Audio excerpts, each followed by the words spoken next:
What's going on, everyone? Welcome back to the channel. I'm back from the Big Mexican Adventure. The Big Mexican Adventure is over. As you can see, beautiful sunny day here in Vienna. Sun is shining inside of my window. I hope it doesn't mess up the lighting too much.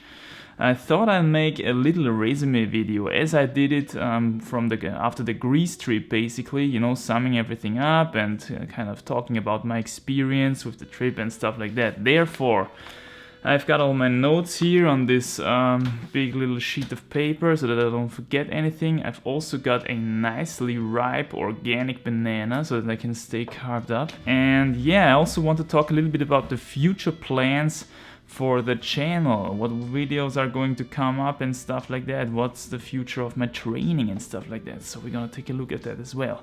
Let's get started. What I liked about this country, and basically, sorry camera, basically all the natural aspects of this country. First of all, this country is huge. Man, you cannot imagine how huge this country is. I wasn't really aware of that when we got there, but we started our trip in Cancun, which is at the tip of the Yucatan Peninsula in the east of the country, and just this little Yucatan Peninsula has the surface of Austria, okay? So roughly the same surface of Austria, my home country. And you know, for me, Austria is the kind of the size of a country that I'm used to as a European and stuff like that.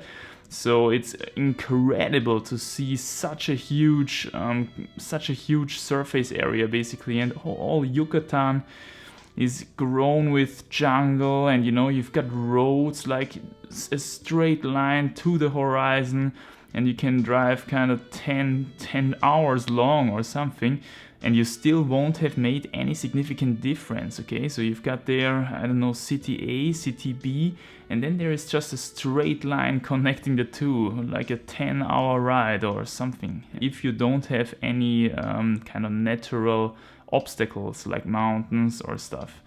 You've got all landscapes, you've got jungle, desert, Atlantic Ocean, Pacific Ocean, mountains, volcanoes, rainforest. You've got almost everything that you can imagine there, and you basically just have to do the mileage to kind of see all these different places. For example, in Palenque, you've got a little bit of touch of a rainforest. The more you go to the west, and especially the north, the more it gets a little bit of a desert feeling, you know. And especially in San Cristobal and in Oaxaca City is a little bit surrounded by mountaining, okay? So when you drive from the Pacific coast to Oaxaca City, for example, there you are all of a sudden on 3,300 meters above the sea level, you know?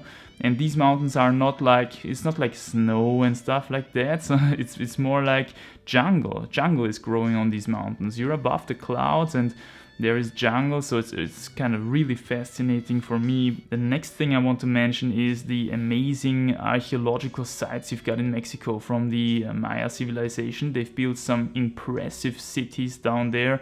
It's really, really impressive. The pyramids, it's huge, and also a huge surface, you know, on a huge surface. These cities kind of were really big, you know. And yeah, it's amazing to take a look at that. And as I said in the Palenque video, this stuff is really accessible. You can really go inside of the buildings and check everything out and stuff, so that's definitely worth a visit as well, I would say.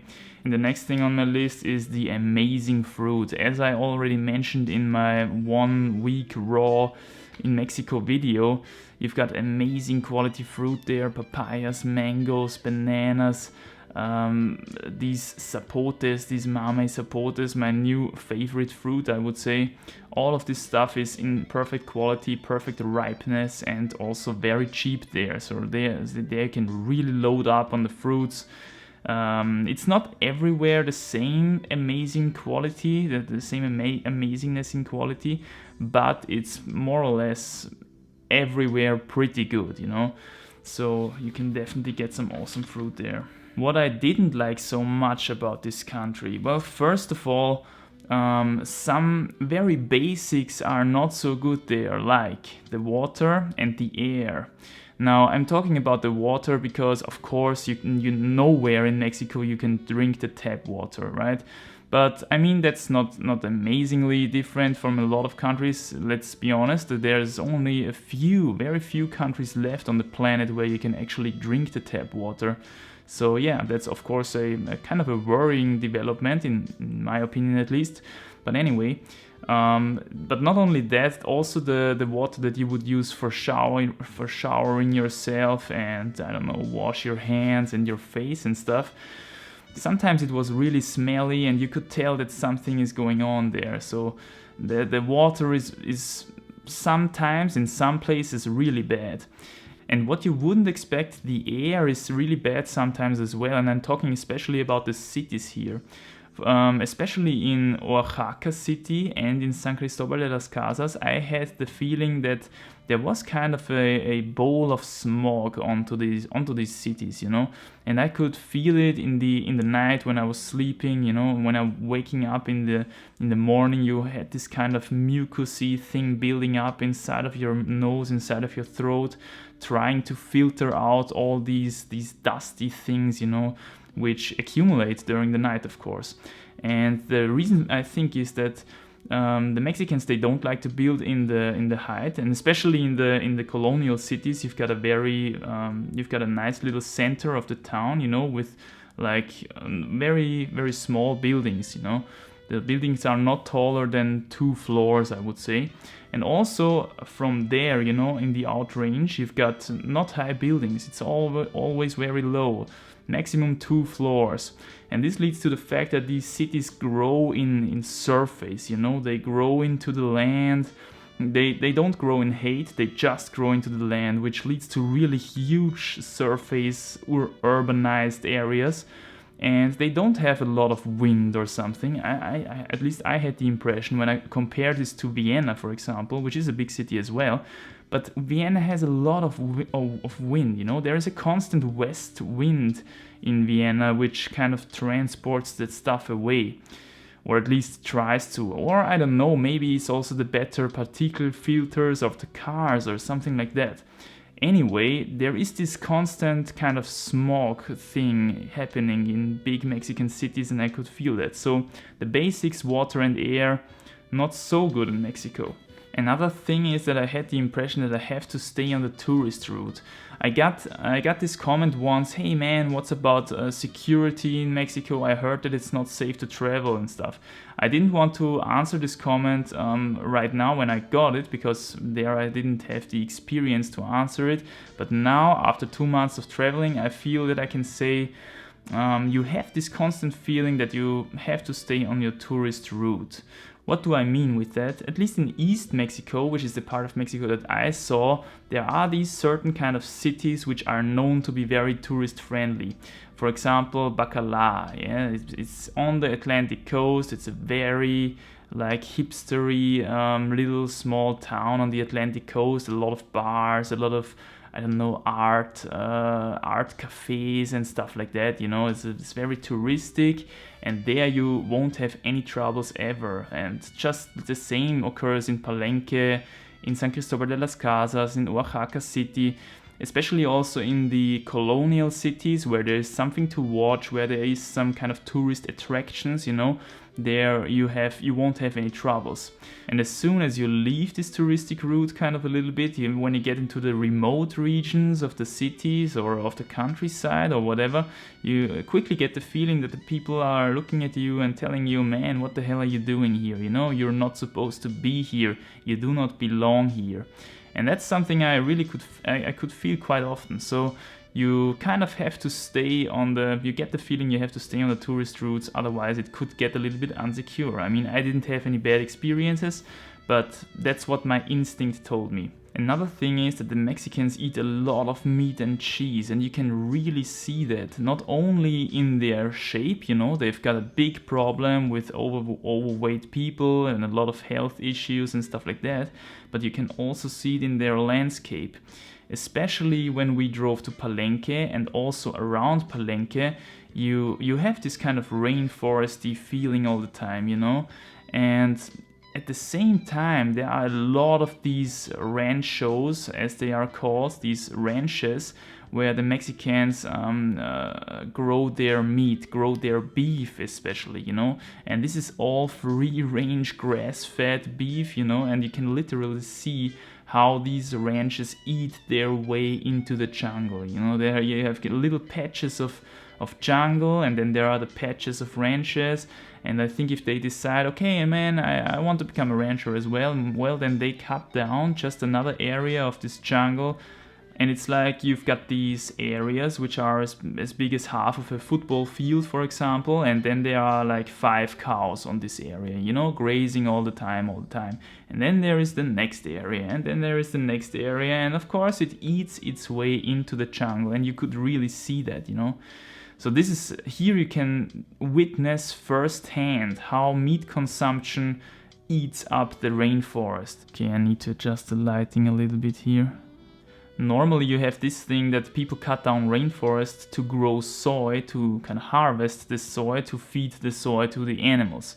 But here you have, in Mexico, I had the feeling it's more like they just cut down the rainforest and let the animals graze on the remaining area, on this grass stuff, you know. And it's not like that super juicy green grass where you would say, wow, man, they've got a nice grass to graze on here. No, because it's so hot all the time and the sun is burning down all day, it becomes like a dry grass. And you know, the animals there, they are completely different from free-range animals that I've seen in Austria and stuff, because they are super lean, super thin, and you know, munching on their dry grass. So that's something completely different there. I also had very often the impression that people were very interested in my money, you know.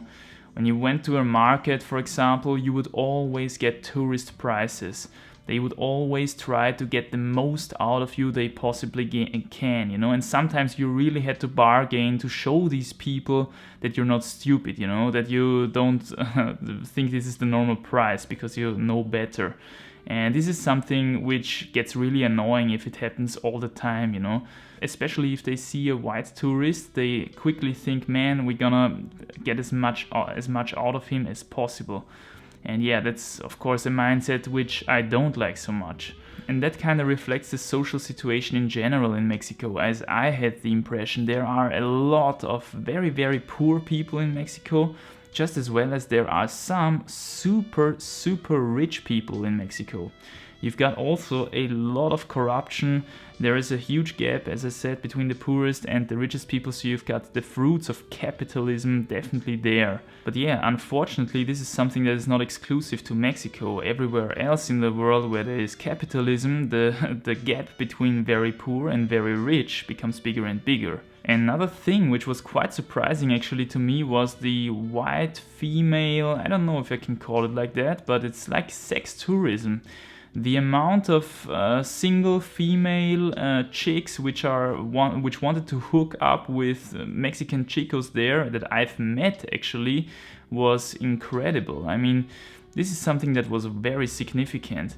And I think this is because from the Mexican perspective, having a white girlfriend is like kind of the gold standard of relationships, because being white kind of symbolizes being rich and being special. And you can also see this in the very rich Mexicans. They try to avoid getting brown skin wherever they can. They use a lot of creams, and they always have these big sun hats on and a lot of clothing. Also when they go swimming, for example, yeah, they still leave their clothing on with them shades on and everything.